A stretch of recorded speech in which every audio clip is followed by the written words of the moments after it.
Hi ಸ್ನೇಹಿತರೆ, welcome to learn Karnataka YouTube channel. ಸ್ನೇಹಿತರೆ, ನಾನು ಇಂದು SSLC model question paper 4 social science ವಿಷಯಕ್ಕೆ ಸಂಬಂಧಪಟ್ಟಂತಹ ಇಂಗ್ಲೀಷ್ ಮೀಡಿಯಂನ ಮಾಧ್ಯಮದ ಜೊತೆ ಇರುವಂತಹ ಕ್ವಶನ್ ಪೇಪರ್ನ ಡಿಸ್ಕಸ್ ಮಾಡಲು ಬರ್ತಾ ಇದ್ದೀನಿ.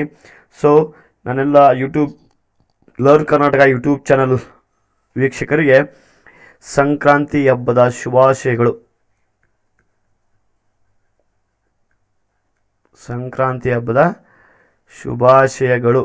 ಸೊ ಸ್ನೇಹಿತರೆ, ಮಾರ್ಚ್ 18ಕ್ಕೆ ಎಕ್ಸಾಮ್ SSLCದು ಫಿಕ್ಸ್ ಆಗಿದೆ. ಸೊ ಇಂದಿನ ಡೇಟಿಗೆ ಅಂದರೆ 15/1/2026ಕ್ಕೆ ಇನ್ನು 62 ದಿನಗಳು ಉಳಿದು. ಎಷ್ಟು ದಿನ ಉಳಿದವು? 62 ಡೇಸ್. ಸೊ ಭಾಳ ಸಮಯ ಕಡಿಮೆ ಇದೆ. ನಿಮ್ಮ ಸ್ಟ್ರಾಟಜಿಗಳನ್ನು, ನಿಮ್ಮ ಪ್ಲ್ಯಾನ್ಗಳನ್ನು, ನಿಮ್ಮ ವರ್ಕೌಟನ್ನು ಇನ್ನೂ ಹೆಚ್ಚಿನ ರೀತಿಯಾಗಿ ಮಾಡ್ಕೊಳ್ಳಿ. ಹೆಚ್ಚಿನ ರೀತಿಯಾದಂತಹ ಅಂಕಗಳನ್ನು ಪಡೆದುಕೊಳ್ಳೋಕ್ಕೆ ಸಾಧ್ಯ ಅಂತ ಹೇಳ್ತಾ, ಯಾರೆಲ್ಲ ಫಸ್ಟ್ ಟೈಮ್ ನಮ್ಮ ವಿಡಿಯೋ ನೋಡ್ತಾ ಇದ್ದರೆ ಸಬ್ಸ್ಕ್ರೈಬ್ ಮಾಡಿ ಅಂತ ಹೇಳ್ತಾ, ಸೊ ಬನ್ನಿ ಕ್ಲಾಸನ್ನು ಸ್ಟಾರ್ಟ್ ಮಾಡೋಣ. ಸೊ ನಾನು ಕ್ವಶನ್ನು ಸಹಿತ ಓದಿ ಫಸ್ಟ್ ಮೇನೆಂದು ಆರಂಭಿಸ್ತೀನಿ. ಯಾಕಂದರೆ ಸೊ ನೀವು ಎಕ್ಸಾಮ್ ಹಾಲಲ್ಲಿ ಕುಳಿತುಕೊಂಡಾಗ ಬರುವಂಥ ಫೀಲು, ಭಯವೆಲ್ಲ ಹೋಗಲಾಡಿಸ್ಬೇಕಪ್ಪ ಅಂದರೆ ಸೊ ಯಾವ ರೀತಿಯಾದಂತಹ ಇಲ್ಲಿ ಕ್ವಶನ್ ಪೇಪರ್ನ ಅಟೆಂಡ್ ಮಾಡಬೇಕು ಅನ್ನೋದನ್ನು ಸಹಿತ ನಾವು ಹೇಳ್ಕೊಡ್ತೀವಿ. ನೋಡಿ, ನೀವು ಫಸ್ಟ್ ಮೇನ್ ಓದ್ಬಿಡ್ತೀರಿ. 4 choice are given each of the following questions are complete statements.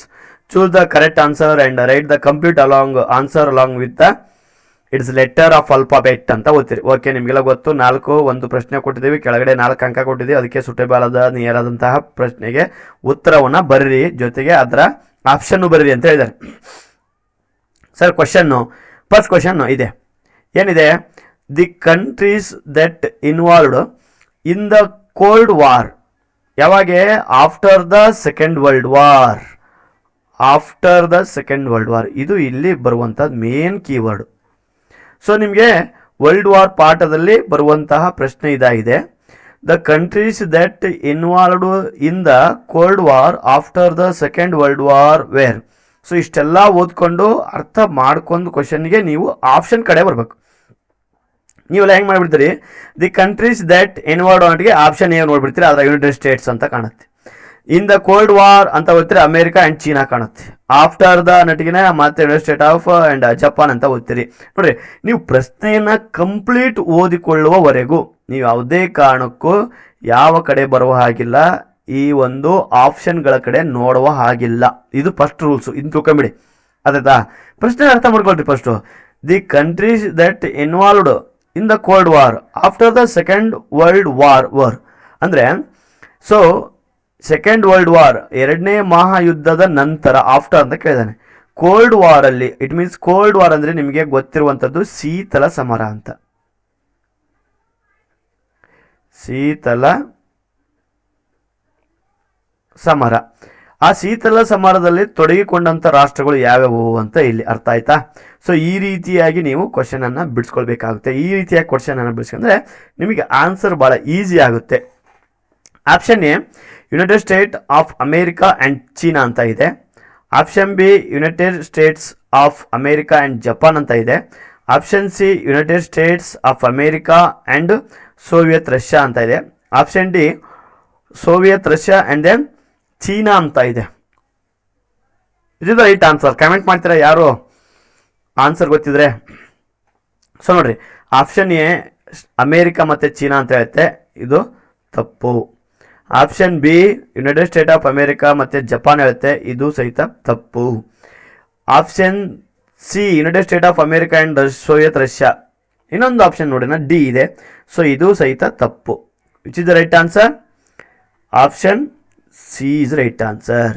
So cold ವಾರಲ್ಲಿ ತೊಡಗಿಕೊಂಡಂಥ 2 ರಾಷ್ಟ್ರಗಳು ಯಾವುವು ಅಂದರೆ USA ಮತ್ತು USSR ಅಂತ ಕರೀತಾರೆ. ಸೋವಿಯತ್ ರಷ್ಯಾ ಅಂತ ಕರೀತಾರೆ, ಯುನೈಟೆಡ್ ಸೋವಿಯತ್ ರಷ್ಯಾ. ಸೊ ಈ 2 ರಾಷ್ಟ್ರಗಳು ಸಹಿತ ಕೋಲ್ಡ್ ವಾರಲ್ಲಿ ತಡ್ಕೊಂಡಿದ್ದು. ಸೊ ಈ ಸೆಕೆಂಡ್ ವರ್ಲ್ಡ್ ವಾರ್ ಬಗ್ಗೆ ಸ್ವಲ್ಪ ನೋಡ್ಕೊತ ಹೋಗೋದ್ರೆ, 1939ರಿಂದ 1945ರವರೆಗೆ ಈ ಒಂದು ಯುದ್ಧ ನಡೆದಂಥ ಗಳಿಗೆ ಅಥವಾ ಸಮಯ ಅಂತ ಕರಿಬೋದು ನಾವು. ಅರ್ಥ ಆಯ್ತಾ? ಸೊ ಇದು ಒಂದು ಮಲ್ಟಿಪಲ್ ಚಾಯ್ಸ್ ಕ್ವೆಶನನ್ನು ಬಿಡಿಸುವಂಥ ಸಿಸ್ಟಮ್. ಈ ಒಂದು ಸಿಸ್ಟಮನ್ನು ನೀವು ಅಳವಡಿಸ್ಕೊಳ್ಳಿ, ನಿಮ್ಮ ಒಂದು ಸ್ಕೋರನ್ನು ಹೆಚ್ಚಿಗೆ ಮಾಡ್ಕೊಳ್ಳಿ.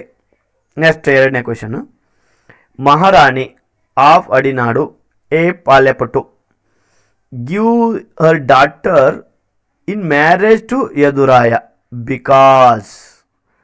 ಅರ್ಥ ಆಯ್ತಾ? Opposition British rule in Karnataka and Wodeyars of Mysore ಚಾಪ್ಟರಲ್ಲಿ ಬರುವಂಥ ರೇಸ್ ಆಗಿರುವಂಥ ಕ್ವಶನ್ ಇದು. ಓದ್ಕೊಳ್ರಿ, ಇನ್ನೊಂದು ಟೈಮ್ ಓದ್ಕೊಳ್ರಿ. Maharani of Adinadu a palyapattu give our daughter in marriage to Yaduraya because. ಅಂದರೆ ಮಹಾರಾಣಿ ಯಾರು ಅಂದರೆ ಅಡಿನಾಡು ಪಾಳ್ಯಪಟ್ಟದಲ್ಲಿ ಮಹಾರಾಣಿ ಇದ್ಲು.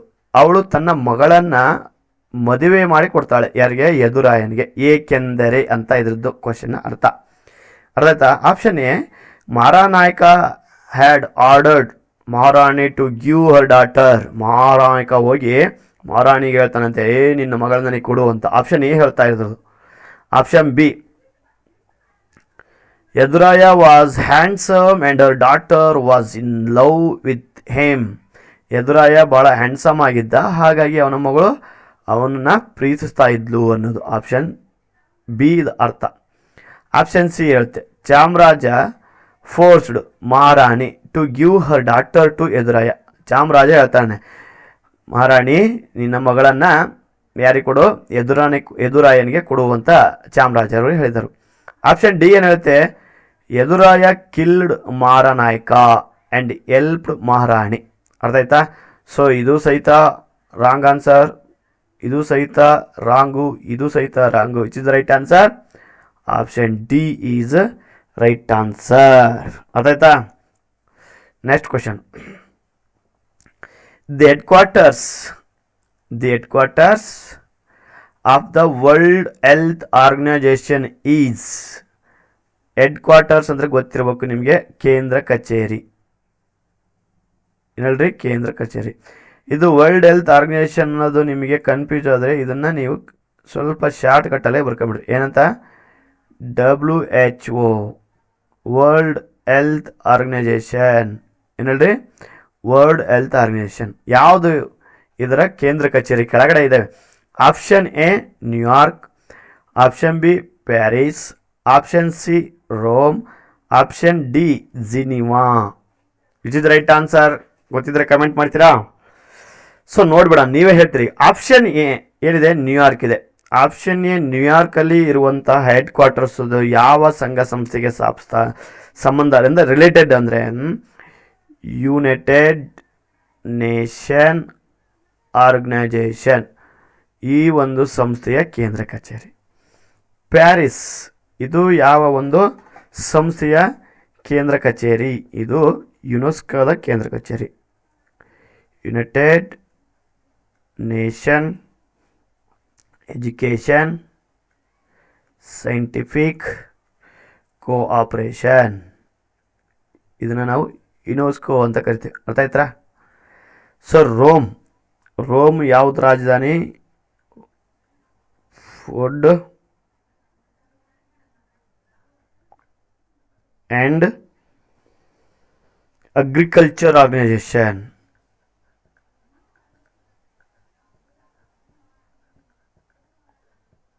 Cultural organ. ಆಯ್ತಾ? ಇನ್ನು ಉಳಿದದ್ದು ಯಾವುದು? Geneva is head quarters of WHO. ಅರ್ಥ? ಯಾವ್ದ್ರಿ ಆನ್ಸರು ಹೇಳ್ತೀರಾ ಈಗ? Option D is right answer. ಅರ್ಥ ಆಯ್ತಾ? ನೋಡ್ರಿ, ಮುಂದೆ ನ್ಯೂಯಾರ್ಕು ಯಾವುದು ರಾಜಧಾನಿ ಅಂತ ಕೇಳ್ಬೋದು, ಅಥವಾ ಯುನೈಟೆಡ್ ನೇಷನ್ನ ರಾಜಧಾನಿ ಯಾವುದು ಅಂತಲೂ ಕೇಳ್ಬೋದು. ನ್ಯೂಯಾರ್ಕಿಂದ ಅಂದರೆ ನಿಮಗೆ ನಾವು ಯಾಕೆ ಈ ರೀತಿಯ ಮಲ್ಟಿಪಲ್ ಚಾಯ್ಸ್ ಕ್ವಶನ್ ಕೇಳ್ತಾವೆ ಅಂದರೆ, ಸೊ ಆ ಒಂದು ಕ್ವಶನ್ ಕೇಳುವಂಥವ್ರು ಯಾವುದೇ ರೀತಿಯಾದ ಆ್ಯಂಗಲಲ್ಲಿ ನಿಮಗೆ ಕ್ವಶನನ್ನು ಕೇಳಿದರೆ ಆ ಕ್ವಶನನ್ನು ನೀವು ಬರೆಯುವಂಥರಾಗಿರ್ಬೇಕು. ಸೊ ಹಾಗಾಗಿ ನಾವು ಈ ಒಂದು 360 ಡಿಗ್ರಿ ಆ್ಯಂಗಲಲ್ಲಿ ಕ್ವಶನ್ ಪೇಪರ್ನ ಸಾಲ್ವ್ ಮಾಡ್ತಾ ಇದ್ದೀವಿ. ಸೊ ಯಾರೂ ಸಹಿತ ಮಿಸ್ ಮಾಡ್ಕೊಳ್ಬೇಡಿ, ನಿಮ್ಮ ಫ್ರೆಂಡ್ಸಿಗೆಲ್ಲ ಶೇರ್ ಮಾಡಿ, ಜೊತೆಗೆ ನಿಮ್ಮ ಸ್ಕೋರನ್ನು ಹೆಚ್ಚಿಗೆ ಮಾಡ್ಕೊಳ್ಳಿ. ಇಂಥ ವಿಡಿಯೋಗಳು ನಮ್ಮ ಲರ್ನ್ ಕರ್ನಾಟಕ ಯೂಟ್ಯೂಬ್ ಚಾನಲಿಂದ ಬರ್ತಾ ಇದ್ದಾವೆ. ನ್ಯೂಯಾರ್ಕು ಯುನೈಟೆಡ್ ನೇಷನ್ದು ಹೆಡ್ ಕ್ವಾರ್ಟರ್ಸು, ಪ್ಯಾರಿಸು ಯುನೆಸ್ಕೋದ headquarters, Rome food agriculture and organisation headquarters, Geneva WHO world health ಆರ್ಗನೈಸೇಷನ್ದು ಹೆಡ್ ಕ್ವಾರ್ಟರ್ಸು. ಅರ್ಥ ಆಯ್ತಾ? Next question, the Silent Valley movement was launched. Fourth question, the Silent Valley movement ಎಲ್ಲಿ ಆರಂಭಿಸಿದ್ರು, ಎಲ್ಲಿ ಆರಂಭ ಆಯಿತು ಅಥವಾ ಎಲ್ಲಿ ನಡೀತು, ಲಾಂಚ್ಡ್ ಎಲ್ಲಿ ಬಿಡುಗಡೆ ಆಗಿತ್ತು ಅಂತ ಅರ್ಥ. Option A Kerala, option B Tamil Nadu, option C Gujarat, option D West Bengal. So ನೋಡ್ರಿ, ಈ ಒಂದು ಕಲೆಕ್ಟಿವ್ ಬಿಹೇವಿಯರ್ಸ್ ಆ್ಯಂಡ್ ಪ್ರೊಟೆಸ್ಟರ್ಸ್ ಅಂತ ಚಾಪ್ಟರ್ ನಮ್ಮ ಒಂದು ಲರ್ನ್ ಕರ್ನಾಟಕ ಯೂಟ್ಯೂಬ್ ಚಾನಲಲ್ಲಿ ಭಾಳ ವಿಸ್ತಾರವಾಗಿ ಹಿಂದಿನ ವಿಡಿಯೋ ನೋಡಿದ್ರಿ. ಯಾರು ಹಿಂದಿನ ವಿಡಿಯೋ ನೋಡಿಲ್ಲ ನೋಡಿ, ಬಟ್ ಹಿಂದಿನ ವಿಡಿಯೋ ನೋಡಿದರೆ ಇದಕ್ಕೆ ಆನ್ಸರ್ ಮಾಡ್ಬೋದು. ಹೇಳ್ತೀರಾ, ಕಮೆಂಟ್ ಮಾಡ್ತೀರಾ ಆನ್ಸರ್ ಯಾವುದು ಅಂತ ಹೇಳ್ತಾನ್ರಿ. ಕೇರಳ ಇದೆ, ತಮಿಳ್ನಾಡು ಇದೆ, ಗುಜರಾತ್ ಇದೆ, ಮತ್ತು ವೆಸ್ಟ್ ಬೆಂಗಾಲ್ ಇದೆ. ಸೊ ಇದಕ್ಕೆ ರಿಲೇಟೆಡ್ ಇಲ್ಲದೇ ಇರುವಂತಹ ಆಪ್ಷನ್ ನಾವು ಹೊಡೆದಾಕ್ಬೇಕು ಫಸ್ಟ್. ಇಲ್ಲಿ ಆಪ್ಷನ್ ಡಿ ವೆಸ್ಟ್ ಬೆಂಗಾಲ್, ಇಲ್ಲಿ ಇಂಥ ಹೋರಾಟ ನಡೆದಿಲ್ಲ. ಆಪ್ಷನ್ ಬಿ ತಮಿಳ್ನಾಡಲ್ಲಿ ಸಹಿತ ನಡೆದಿಲ್ಲ. ಹಂಗಾರೆ ಗೇಮಲ್ಲಿರೋರು ಯಾರು? ಕೇರಳದವರು ಮತ್ತು ಗುಜರಾತ್ ರಾಜ್ಯದವರು. ಸೊ ಗುಜರಾತ್ ರಾಜ್ಯದ ನೋಡ್ಬಿಟ್ಟ, ಅಂದರೆ ಗುಜರಾತ್ ರಾಜ್ಯದಲ್ಲಿ ಯಾವ ಒಂದು ಚಳುವಳಿ ನಡೀತು ಅಂದರೆ ನರ್ಮದಾ ಬಚಾವ್ ಆಂದೋಲನ ನಡೀತಿಲ್ಲಿ. ನರ್ಮದಾ ಬಚಾವ್ ಆಂದೋಲನ ನಡೀತಿಲ್ಲಿ.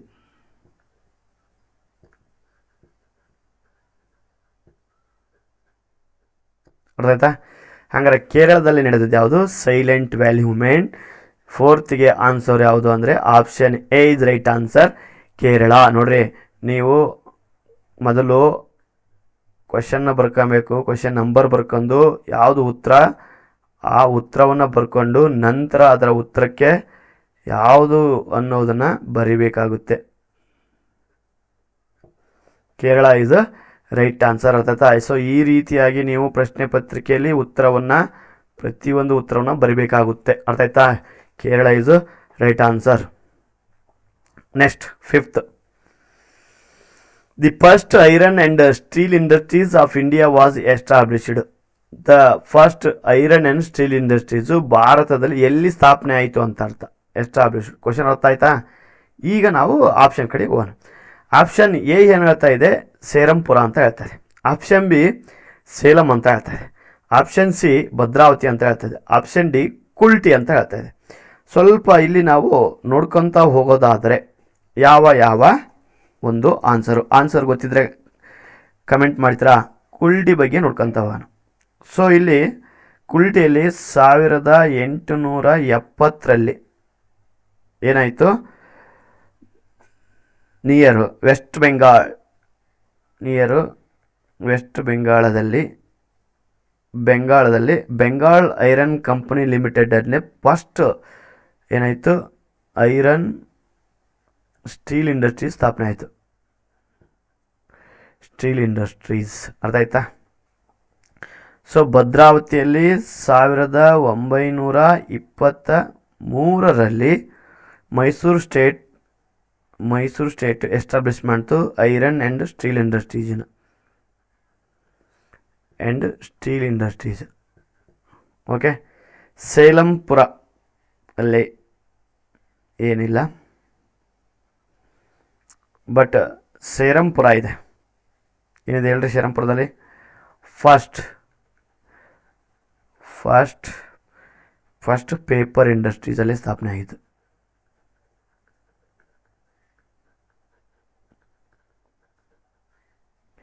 ಎಲ್ಲಿ sir? First paper industries in India.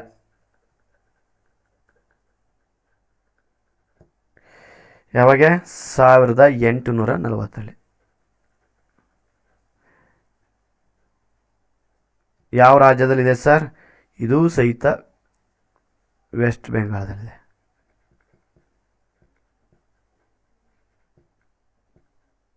ಅರ್ಥ ಆಯ್ತಾ? ಸೊ ನೋಡ್ರಿ, first iron and steel industries which is the right answer. Option D is the right answer. Okay, option D is right answer. ಕುಲ್ಟಿಯಲ್ಲಿ 1870ರಲ್ಲಿ west Bengal Nehru iron and steel industries first ಸ್ಥಾಪನೆ ಆಗಿದ್ದು. Option C, ಭದ್ರಾವತಿಯಲ್ಲಿ 1923ರಲ್ಲಿ Mysore state establishment ಮಾಡಿದ್ದು iron and steel ಇಂಡಸ್ಟ್ರೀಸ್ನ. Sir ಮತ್ತೆ ಎರಡು ಸ್ಟೀಲ್, ಬಟ್ ಇಲ್ಲಿ ಏನು ಕೇಳಿದಾನೆ ಗೊತ್ತಾ, ಫಸ್ಟ್ ಅಂತ ಕೇಳಿದಾನೆ ನೆನ್ಪಿಡ್ರಿ, ಅದು ಕಬ್ಬಿಣದ ಕೈಗಾರಿಕೆ ಇದನ್ನೇ. ಬಟ್ 1870ರಲ್ಲೇ ಕುಲ್ಟಿ ವೆಸ್ಟ್ ಬೆಂಗಾಲದಲ್ಲಿ ಸ್ಥಾಪನೆ ಮಾಡಿದ್ರು. ಇದು ಹೋಗ್ಲಿ ನದಿಯ ದಡದಲ್ಲಿದೆ. ಯಾವ ನದಿಯ ದಡದಲ್ಲಿದೆ? ಹೋಗ್ಲಿ ನದಿಯ ದಡದಲ್ಲಿದೆ. ಸೇರಂಪುರದಲ್ಲಿ first paper industries in India ಸ್ಥಾಪನೆ ಆಗಿದ್ದು 1840ರಲ್ಲಿ. ನೋಡಿರಿ, ಪೇಪರ್ ಮಿಲ್ಕ್ಕಿಂತ ಇದು ಸ್ಥಾಪನೆ ಆಗಿದ್ದು. ಅರ್ಥ ಆಯ್ತಾ? ಸೊ ಮುಂದೆ ನೀವು ಸೇರಂಪುರ, ಭದ್ರಾವತಿ ಈ ಒಂದು ಪ್ರಶ್ನೆ ಬಂದರೆ ಬರೆದೇವು ಮಾರ್ಕ್ಸನ್ನು ಪಡೆದುಕೊಳ್ಳಿ ಅಂತ ಹೇಳ್ತಾ, ನೆಕ್ಸ್ಟ್ ಕ್ವಶನ್ನು 6ನೇದು. The name of India regional and independent GPS. Regional, ಪ್ರಾಂತೀಯವಾಗಿ GPS ಅನ್ನು, ಸ್ವತಂತ್ರ GPS ಅನ್ನು ಸ್ಥಾಪನೆ ಮಾಡಿದ್ದಾರೆ. ಅದರ ಹೆಸರು ಏನು ಅಂತ ಕೇಳಿದ್ದಾರೆ. ನೇಮ್ ಅಂದರೆ ಭಾರತ ಅದಕ್ಕೆ ಏನು ಹೆಸರು ಕೊಟ್ಟಿದೆ ಅಂತ. ಆಪ್ಷನ್ ಎ ಸ್ಪುಟ್ನಿಕ್ ಇದೆ, ಆಪ್ಷನ್ ಬಿ ಪಾತ್ ಫೈಂಡರ್ ಇದೆ, ಆಪ್ಷನ್ ಸಿ ನಾವಿಕ್ ಇದೆ, ಆಪ್ಷನ್ ಡಿ ಮೈತ್ರಿ ಇದೆ. ಸೊ ಆ ಆನ್ಸರ್ ಗೊತ್ತಿದ್ದರೆ ಕಮೆಂಟ್ ಮಾಡ್ತಾರೆ. ನಮ್ಮ ಹಿಂದಿನ ವೀಡಿಯೋದಲ್ಲಿ ಇದನ್ನ ನಾವು ಬಿಡುಗಡೆ ಮಾಡಿದ್ದೀವಿ, ವಿಡಿಯೋನ ಅಂದರೆ ಎಕ್ಸ್ಪ್ಲೇನ್ ಮಾಡಿದ್ದೀವಿ ಒಂದು ವಿಚಾರಕ್ಕೆ ಸಂಬಂಧಪಟ್ಟಂತ. ಸೊ ಇದು option C is right answer. NavIC ಅಂತ, regional and independent GPS, NavIC. Okay, ಅಂದರೆ navigation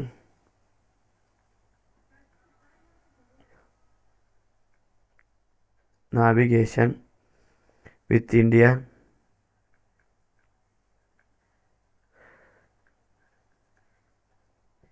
consolidation.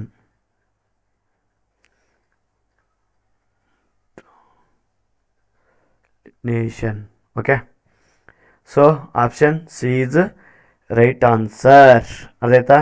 So pathfinder ಅಂತ ಒಂದು ಕೊಟ್ಟಿದೆ. ಇದು ಏನು ಕೆಲಸ ಅಂದರೆ, so a acquiring calculated and location of person to the exact latitude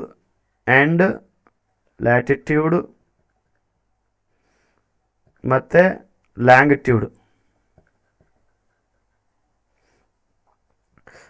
ಲ್ಯಾಂಗಿಟ್ಯೂಡನ್ನು ತೋರಿಸುವಂಥ ಕೆಲಸ ಮಾಡುತ್ತೆ. ಯಾವುದು? Pathfinder. ಸೊ ನೆಕ್ಸ್ಟ್ ಕೇಳಿದ್ದ GPS ಅಲ್ಲಿ ಯಾವುದು ಪಾತ್ ಫೈಂಡರ್ ಅಂತ ಕೇಳಿದ್ದ. ಸೊ ಅದನ್ನು ನೀವು ಬರಿಬೇಕಾಗುತ್ತೆ. ಸೊ 7th ಆಪ್ಷನ್ನು 7th ಏನಿದೆ? 7ನೇ ಪ್ರಶ್ನೆ.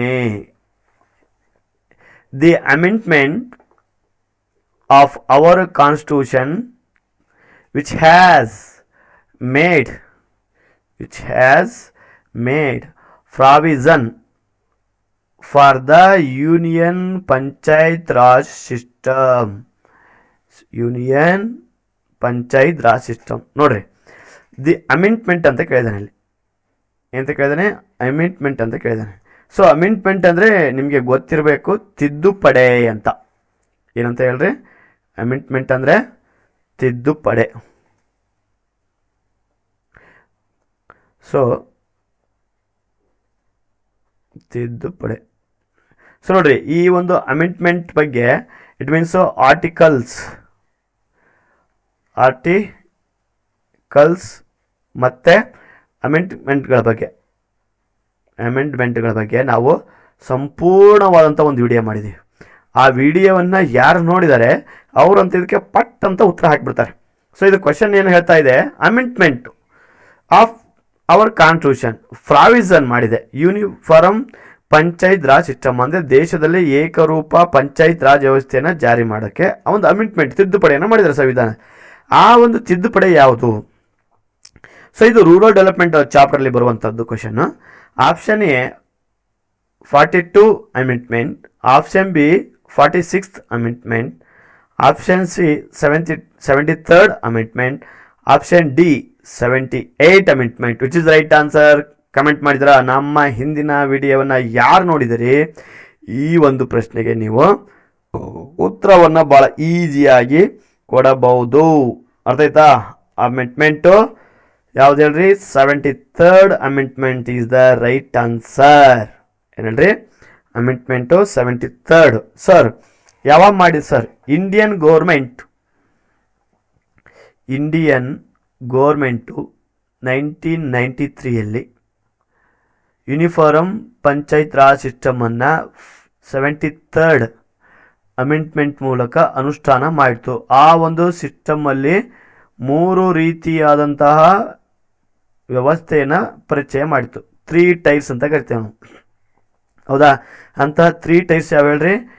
ಗ್ರಾಮ ಪಂಚಾಯತ್, ತಾಲೂಕು ಪಂಚಾಯತ್ ಮತ್ತು ಜಿಲ್ಲಾ panchayat. Okay, this is the 3 types of panchayat Raj system in hole country. ನಮ್ಮ ದೇಶದಲ್ಲೇ 3 ರೀತಿಯ ಆಡಳಿತ ವ್ಯವಸ್ಥೆಯನ್ನು ತೆಗೆದುಕೊಂಡು ಬಂದರೆ. ಸೊ ಯಾಕೆ ಹೇಳ್ತಿದ್ರು ಅಂದರೆ ಹಿಂದೆಲ್ಲ ಈ ಪ್ರಶ್ನೆಗಳು ರೇಸ್ ಆಗಿದ್ದಾವೆ. ನೆಕ್ಸ್ಟ್ ನಿಮಗೆ 1 ಮಾರ್ಕ್ಸ್ ಕೇಳ್ಬೋದು. Mention the 3 types of panchayat Raj system. So ಅದರಲ್ಲಿ ಗ್ರಾಮ ಪಂಚಾಯತ್, ತಾಲೂಕ್ ಪಂಚಾಯತ್, ಜಿಲ್ಲಾ ಪಂಚಾಯತ್. ಓಕೆ, ಇನ್ನು 73rd ಏನು ಸರ್ ಅಮೆಂಡ್ಮೆಂಟು? 72. ಸೊ 72 ಅಮೆಂಡ್ಮೆಂಟು 1976 ಆಗಿದ್ದು, 1976. ಸೊ ಅವಲ್ಲಿ ತಿದ್ದುಪಡಿ ಮಾಡಿ 2 ಪದವನ್ನು ಸೇರಿಸಿದ್ದಾರೆ. ಆ 2 ಪದ ಯಾರು ಗೊತ್ತಾ? ಸೊ ಫಸ್ಟ್ ವರ್ಡ್ ಈಸ್ ಹೇಳ್ರಿ ಸೆಕ್ಯುಲರ್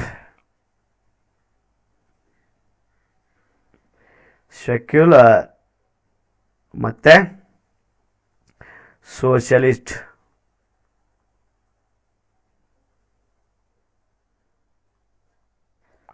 ಓಕೆ, ಸೆಕ್ಯುಲರ್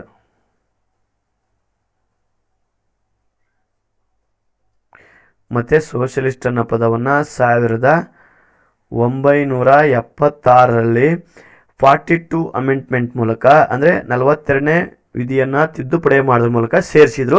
ಸೊ ಇದು ಸಹಿತ ಒಂದು ಮುಂದೆ ಅಥವಾ ಹಿಂದಿನ ಎಲ್ಲ ಎಕ್ಸಾಮಲ್ಲಿ ಈ ಒಂದು ಕ್ವಶನ್ ಕೇಳಿದ್ದಾರೆ. ಅರ್ಥ ಆಯ್ತಾ? 42 ಅಮೆಂಡ್ಮೆಂಟ್ ಏನಕ್ಕೆ ಮಾಡಿದ್ದಾರೆ, ಯಾವ ವರ್ಡ್ ಸೇರಿಸಿದ್ದಾರೆ, ಯಾವ ಮಾಡಿರಂತೆ? 1976 ಸೆಕ್ಯುಲರ್ ಆ್ಯಂಡ್ ದೆನ್ ಸೋಷಲಿಸ್ಟ್ ವರ್ಡನ್ನು ಸೇರಿಸಿದ್ದಾರೆ. ಸೊ ಇದು ಈ 72 ಬಗ್ಗೆ ಇರುವಂಥ ಅಮೆಂಡ್ಮೆಂಟು. ಸೊ ಯಾರೆಲ್ಲ ನಮ್ಮ ಆರ್ಟಿಕಲ್ಸ್ ಆ್ಯಂಡ್ ಅಮೆಂಡ್ಮೆಂಟ್ ವಿಡಿಯೋ ನೋಡಿಲ್ಲ, ನೋಡಿ ಅದರ ಉಪಯೋಗ ಪಡ್ಕೊಳ್ಳಿ ಅಂತ ಹೇಳ್ತಾ, ಸೊ 8ನೇ ಕ್ವಶನಿಗೆ ಬಂದ್ಬಿಡೋಣ. In the year in which district industries centre were established, ಅಂದರೆ ಯಾವ ವರ್ಷ ಡಿಸ್ಟ್ರಿಕ್ಟ್ ಇಂಡಸ್ಟ್ರಿಯಲ್ ಸೆಂಟರನ್ನು ಸ್ಥಾಪನೆ ಮಾಡಿದರು ಅಂತ ಇದಕ್ಕೆ ಒಂದು ಕ್ವಶನ್ನು. ಆಪ್ಷನ್ ಎ 1975 ಇದೆ, ಆಪ್ಷನ್ ಬಿ 1976 ಇದೆ, ಆಪ್ಷನ್ ಸಿ 1977 ಇದೆ, ಆಪ್ಷನ್ ಡಿ 1978 ಇದೆ. Which is the right answer? Comment ಮಾಡ್ತೀರಾ? Answer is D, 1978. The centre was establish in the year of 1978. ಏನಕ್ಕೆ ಸರ್ ಇದನ್ನ ಸ್ಥಾಪನೆ ಮಾಡಿದ್ದ ಅಂದರೆ focus to provide industrial integrated support for promotion of small and scale industries.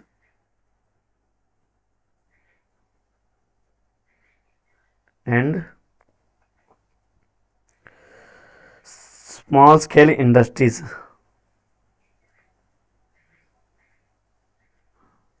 Promote ಮಾಡೋದಕ್ಕೆ ಎಲ್ಲಿ? In rural area.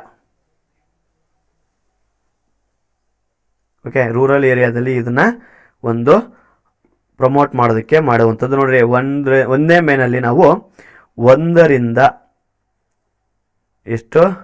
8ರವರೆಗೆ ಪ್ರಶ್ನೆಗಳಿಗೆ ಉತ್ತರ ಸಹಿತ ಎಕ್ಸ್ಪ್ಲೈನನ್ನು ಮಾಡಿದ್ದೀವಿ. ಓಕೆ, ಸೊ ಇದರ ಎಕ್ಸ್ಪ್ಲೈನು ಮುಂದಿನ ಎಲ್ಲ ಎಕ್ಸಾಮ್ಗೆ ಸಹಾಯಕ ಆಗುತ್ತೆ ಅಂತ ಹೇಳ್ತಾ ನೆಕ್ಸ್ಟ್ 2ನೇ ಮೇನಿಗೆ ಬಂದ್ಬಿಡೋಣ. So what answer the following question in a sentence each ಅಂತ ಹೇಳಿದ್ದಾನೆ. ಸೊ ಇದರ ಏನು ಫಸ್ಟ್ನೇ ಕ್ವೆಶನ್, ವಾಟ್ ಈಸ್ ಮಹಲ್ ಅಂತ. Mahal means taluk. Mahal means taluk. Uttar Pradesh and many parts of India. Many parts of Madhya Pradesh, Punjab ಬಲ್ಲಿ ಮತ್ತು ಡೆಲ್ಲಿಯಲ್ಲಿ ತಂದಿದ್ದಾರೆ.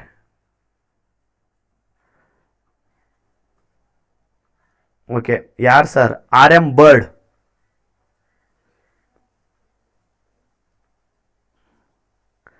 ಮತ್ತು James Thomson.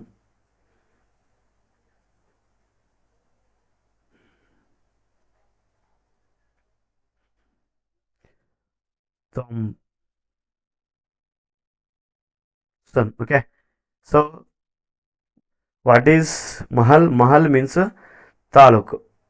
Uttar Pradesh, many parts of Madhya Pradesh, Punjab ಮತ್ತು ಡೆಲ್ಲಿಯಲ್ಲಿ ಆರ್.ಎಂ. ಬರ್ಡ್ಸ್ ಮತ್ತು ಜೇಮ್ಸ್ ಥಾಮಸ್ ಅಂದ್ರೆ ನಿಮಗೆ ಮಹಲ್ ಮೀನ್ಸ್ ತಾಲೂಕು ಅಂತ ಬರೆದ್ರೆ ಸಾಕು. ಇದನ್ನ ನೆಕ್ಸ್ಟ್ ಏನಾದರೂ ಇಂಟ್ರೊಡಕ್ಷನ್ ಕೇಳಿದ್ರೆ ಅಂದ್ರೆ ಯಾರು ಪರಿಚಯಿಸಿದ್ರು, ಎಲ್ಲಿ ಪರಿಚಯಿಸಿದ್ರು ಅಂತ ಕೇಳಿದ್ರೆ ಇದಕ್ಕೆ ಆನ್ಸರ್ ಬರಬೇಕಾಗುತ್ತೆ. ಅರ್ಥ ಆಯ್ತಾ? Next, how did Hitler, 10th question, suppress the socialist and communist? So socialist ಮತ್ತು ಕಮ್ಯುನಿಸ್ಟ್ಗಳನ್ನು ಹಿಟ್ಲರು ಹೇಗೆ ನಿಗ್ರಹಿಸಿದ ಅಂತ ಅರ್ಥ. With the support of, answer, with the support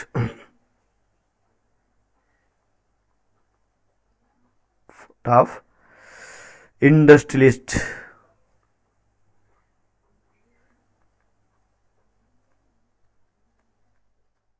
okay. Which agency of UNO was established for the welfare of children after the Second World War? 11 question. ಅರ್ಥ ಮಾಡ್ಕೊಳ್ರಿ. Which agency of UNO was established for the welfare of children after the second world war? ಅಂದರೆ ಎರಡನೇ ಮಹಾಯುದ್ಧದ ನಂತರ ಮಕ್ಕಳ ಕಲ್ಯಾಣಕ್ಕಾಗಿ ಯಾವ ಒಂದು ಏಜೆನ್ಸಿಯನ್ನು ಸ್ಥಾಪನೆ ಮಾಡ್ತು ಅಂತ. ಯಾವ ಒಂದು ಏಜೆನ್ಸಿಯನ್ನು ಸ್ಥಾಪನೆ ಮಾಡ್ತು ಅಂತ. ಎಷ್ಟನೇ question? 11th question. 11th question. Okay, 11th question. UNICEF. ಇದೇನೋ UNICEF. Okay. Next, who started untouchability is a stigma on the Hindu society? Stigma on the Hindu society. So ಈ ಒಂದು ಹೇಳಿಕೆಯನ್ನು ನೀಡಿದವರು ಯಾರು ಅಂತ. So untouchability is a stigma of Hindu society. ಇದು ಸ್ಟೇಟ್ಮೆಂಟಲ್ಲಿ ಬರುವಂಥದ್ದು. ಸ್ಟೇಟ್ ಅಂತ ಕೇಳ, ಅದೇ ಸ್ಟೇಟ್ಮೆಂಟು. ನಮ್ಮ ಒಂದು ಹಳೆಯ ವಿಡಿಯೋದಲ್ಲಿ ಈ ಒಂದು ಸ್ಟೇಟ್ಮೆಂಟ್ಗಳ ಬಗ್ಗೆ ಫುಲ್ ಒಂದು ವಿಡಿಯೋವನ್ನು ಮಾಡಿದರೆ, ಯಾರು ಆ ವಿಡಿಯೋ ನೋಡಿದರೆ ಅವರು ಈ ಒಂದು ಪ್ರಶ್ನೆಗೆ ಉತ್ತರವನ್ನು ಬರೆಯಬಹುದು ಅಂತ.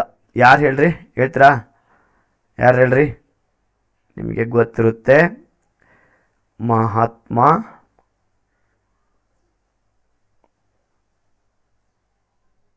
Gandhi. Okay.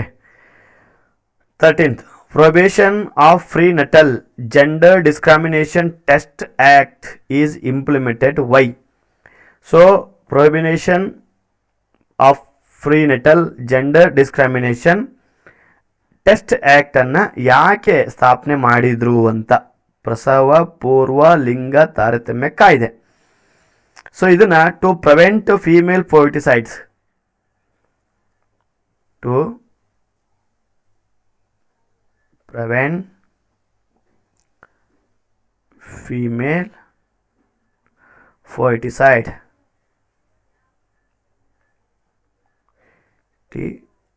Side. Okay, this is the right answer. ಇದಕ್ಕೆ ಆನ್ಸರ್, ಇದಕ್ಕೆ this is the answer, to prevent female foeticide. So 14ನೇ question, what is the reason for the occurrence of cyclone winds in Bengal during the retreating monsoon season? Retreating monsoon season ಅಲ್ಲಿ ಬೆಂಗಾಳದಲ್ಲೇ ಚಂಡಮಾರುತಗಳು acquire ಮಾಡ್ಕೊತವೆ. ಹೌದಾ? ಯಾಕೆ ಅಂತ ಕೇಳಿದಾನೆ. What is the reason? ಕಾರಣ ಯಾಕೆ ಅಂತ ಕೇಳಿದಾನೆ. So the reason is difference in temperature.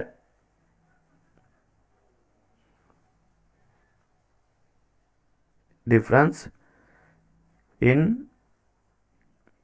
temperature.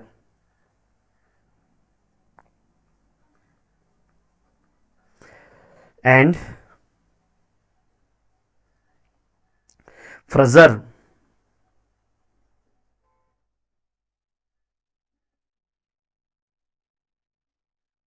of land and sea. Of land and sea. This is the reason. ಈ ಒಂದು ಕಾರಣದಿಂದನೇ ಬೆಂಗಾಳದಲ್ಲಿ ರಿಟೈನಿಂಗ್ ಮಾನ್ಸೂನ್ ಸೀಸನ್ ಅಲ್ಲಿ ಚಂಡಮಾರುತಗಳು ಏನಾಗ್ತವೆ, ಸೃಷ್ಟಿ ಆಗ್ತವೆ ಅಂತ ಹೇಳ್ತಾರೆ. Next 15th question, what is budget or definition of budget? The estimate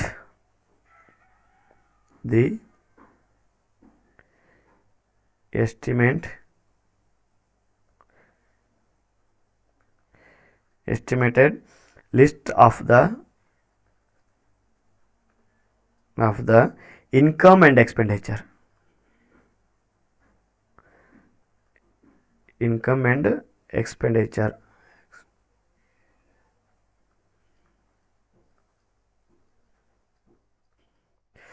The government for a years. The government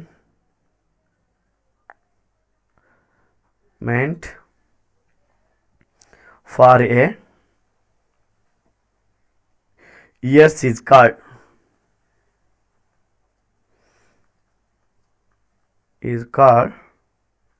budget.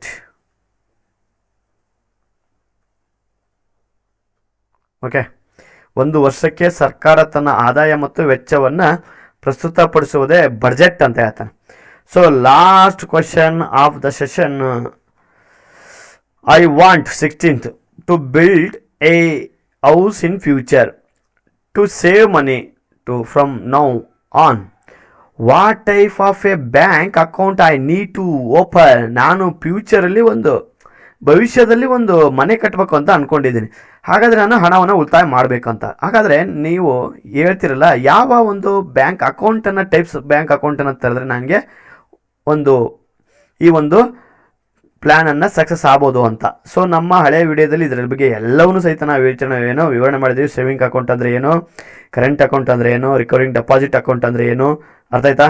So ಎಲ್ಲ 4 ಅಕೌಂಟ್ಗಳ ಬಗ್ಗೆ ನಾವು ಚರ್ಚೆ ಮಾಡಿದ್ವಿ. ಇಲ್ಲಿ ಫ್ಯೂಚರ್ ಅಂತ ಕೊಟ್ಬಿಟ್ಟಾನೆ. ಫ್ಯೂಚರ್ ಅಂದರೆ ಭವಿಷ್ಯಕ್ಕಾಗಿ ರಿಕರಿಂಗ್ ಡೆಪಾಸಿಟ್ ಅಕೌಂಟನ್ನು ನೀವು ಮಾಡಿಸ್ಬೇಕಾಗುತ್ತೆ.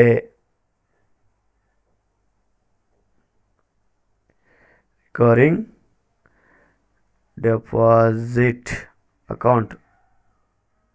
ಓಕೆ, ಸೊ ಇಲ್ಲಿ ನಾವು 4ನೇ ಮಾಡೆಲ್ ಪೇಪರ್ನ 1ನೇ ಮೇನು ಮತ್ತು 2ನೇ ಮೇನನ್ನು ಬಿಡಿಸಿದ್ದೀವಿ. ಯಾರಿಗೆಲ್ಲ ವಿಡಿಯೋ ಇಷ್ಟ ಆದರೆ ಲೈಕ್ ಮಾಡಿ ಮತ್ತು ನಿಮ್ಮ ಫ್ರೆಂಡ್ಸಿಗೆಲ್ಲ ಶೇರ್ ಮಾಡಿ ಅಂತ ಹೇಳ್ತಾ, ಇನ್ನು ಮುಂದಿನ ದಿನಗಳಲ್ಲಿ ನಮ್ಮ ಲರ್ನ್ ಕರ್ನಾಟಕ ಯೂಟ್ಯೂಬ್ ಚಾನಲ್ ಮೂಲಕ ಅತಿ ಹೆಚ್ಚಿನ ವಿಡಿಯೋಗಳನ್ನ ತರುವ ಪ್ರಯತ್ನ ಮಾಡ್ತಿದ್ದೀವಿ ಅಂತ ಹೇಳ್ತಾ ಮುಂದಿನ ಒಂದು ಕ್ಲಾಸಲ್ಲಿ ಸಿಗೋಣ.